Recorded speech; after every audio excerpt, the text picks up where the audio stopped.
दोस्तों, जब भी हम अपनी आंखें चारों ओर घुमाते हैं तो हमारी लाइफ से ज़्यादा हम औरों की लाइफ में अट्रैक्शन ज़्यादा गेन करते हैं या फिर हमें औरों की लाइफ में बहुत ज़्यादा इंटरेस्ट आता है। और एक सबसे बड़ा कारण ये है कि जो हमारी खुद की लाइफ है वो बहुत ही ज़्यादा हमें मैसअप और बहुत ही ज़्यादा बोरिंग लगती है, और इसी वजह से हम दूसरों की लाइफ में झांकते फिरते हैं। मैं कोई भी बात घुमा फिरा के नहीं करने वाला हूँ, मैं डायरेक्ट पॉइंट्स पर आऊँगा। हालांकि दोस्तों, सबसे बड़ी वजह ये होती है कि हमने अपनी लाइफ की 3 स्टेजेस को बहुत ही ज़्यादा मिला दिया है, या फिर हम बोलें कि बहुत ही ज़्यादा मिक्सअप कर दिया है, जो कि हमारी प्रोफेशनल लाइफ, पर्सनल लाइफ और हमारी सोशल लाइफ। और हमने इन तीनों चीज़ों को इकट्ठे लाकर अपनी खुद की लाइफ को मैसअप बनाया है, और हम ये ना चाहते हुए भी इसमें कुछ नहीं कर सकते, क्योंकि जो हमारा दिमाग है वो ऐसा ही बन चुका है। तो इसमें गलती किसकी है, हमारे दिमाग की या फिर हमारे लाइफस्टाइल की या फिर औरों की लाइफ की, कि जिससे हम देखकर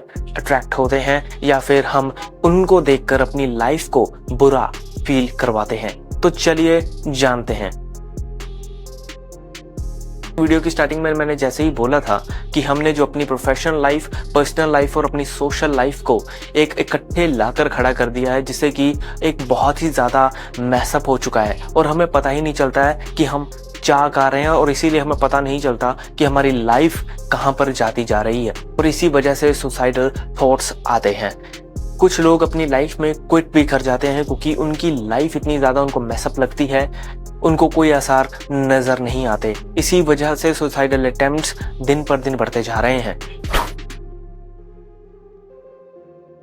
दोस्तों, अगर हम कुछ रिसर्च की माने तो कुछ रिसर्च ये कहती है कि अगर हमारा जो एनवायरनमेंट और सराउंडिंग बहुत ही ज़्यादा डिसऑर्गेनाइज्ड है, बहुत ज़्यादा खिलारा पड़ा हुआ है, तो हमें जो एनवायरनमेंट है वहाँ से नेगेटिव वाइब्स आ सकती हैं, और हमारा जो ब्रेन है वो काम करने की स्टेट में नहीं होगा, और वहाँ से वो नेगेटिव वाइब्स को उठाएगा, और जिससे कि आपको ये फील करवाएगा मुश्किलें हैं, प्रॉब्लम्स हैं, और तुम कभी भी सक्सेसफुल नहीं हो पाओगे। बहुत ज़्यादा ज़रूरी बन जाता है कि तुम्हारी जो लाइफ में जहाँ पर भी तुम काम कर रहे हो, और जहाँ पर भी तुम अपने जो ऑफिस टेबल या फिर कुछ भी चीज़ है जहाँ पर भी तुम रहते हो, वो चीज़, वो जगह वो साफ़ होनी चाहिए, और बहुत ज़्यादा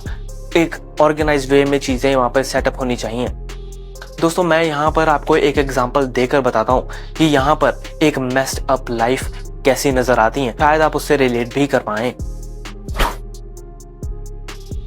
मिली है माया से, जो कि एक मॉम है, साथ के साथ ये एक कंपनी में काम भी करती हैं। और यहाँ पर अगर देखा जाए तो इसकी जो सुबह है वो शुरू होती है लैपटॉप से, और जैसे ही वो एक लैपटॉप अपना खोलती है तो वहाँ पर ईमेल्स लाइंड अप हुई होती हैं, साथ उसने अपने बच्चे को भी देखना है और घर के काम भी करने हैं। और यहाँ पर ही गलती होती है लोगों से, क्योंकि हमने शुरू कर दी है यहाँ पर मल्टीटास्किंग, और जैसे ही हम मल्टीटास्किंग करते हैं तो हमारा कोई भी काम ठीक से नहीं होता है। 4 काम इकट्ठे करने लग जाते हैं, और रिजल्ट में हमें क्या मिलता है कि कोई भी काम सही से नहीं हो पाता, और सभी कामों में हमें क्या मिलता है, नाकामयाबी। और माया की ये स्टोरी बहुत ही लोगों से और उनकी लाइफ से रिलेट करती होगी, क्योंकि ये एक हकीकत है। वैसे तो दोस्तों, लाइफ में हर कोई परफेक्ट बनना चाहता है, और वो जल्द से जल्द परफेक्ट होना चाहता है, और यहीं पर हम बहुत बड़ी गलती करते हैं, क्योंकि परफेक्शन बहुत ज्यादा टाइम मांगती है, और ऊपर से लोगों ने ऐसे ऐसे ड्रीम सोच रखे हैं। हालांकि दोस्तों, मैं नहीं बोलता कि बड़ा सोचना एक गलत बात है या फिर एक बड़ी गाड़ी के सपने रखना एक गलत बात है, पर दोस्तों, बड़े सपने टाइम मांगते हैं, और हम गलती क्या करते हैं कि हमारे सपने बहुत ज्यादा बड़े हैं, पर उसके लिए हमने टाइम बहुत कम और लिमिटेड रखा हुआ है, और ऐसे हम अपने सपने पूरे नहीं कर पाते हैं, और यही चीज हमारी टेंशन का कारण बनते हैं, और इसी चीज से होता है हाइपरटेंशन, और हमारी लाइफ एक अनसक्सेसफुल लाइफ नजर आने लग जाती है, जिससे कि हम बहुत ज्यादा डीमोटिवेट होते हैं। आखिर हम अपनी लाइफ को कैसे सुधारें, या फिर हम अपनी लाइफ को पटरी पर कैसे लेकर आएं? हालांकि दोस्तों, इन सब कामों में टाइम तो लग सकता है, पर हाँ, ये इम्पॉसिबल नहीं है। तो एक कम मेस्ड अप लाइफ बनाने के लिए आपको सबसे पहले जहां पर भी आप काम करते हैं, या फिर जहां पर भी आप अपना ऑफिस का वर्क करते हैं, वहां पर आपका जो सारा सामान है वो ऑर्गेनाइज वे में रखा होना चाहिए। आपकी सराउंडिंग्स जो है वो क्लीन होनी चाहिए, ताकि आपको एटलीस्ट आपका जो ब्रेन है वो अच्छे से काम कर सके और नेगेटिव वाइब्स को ना होल्ड करे।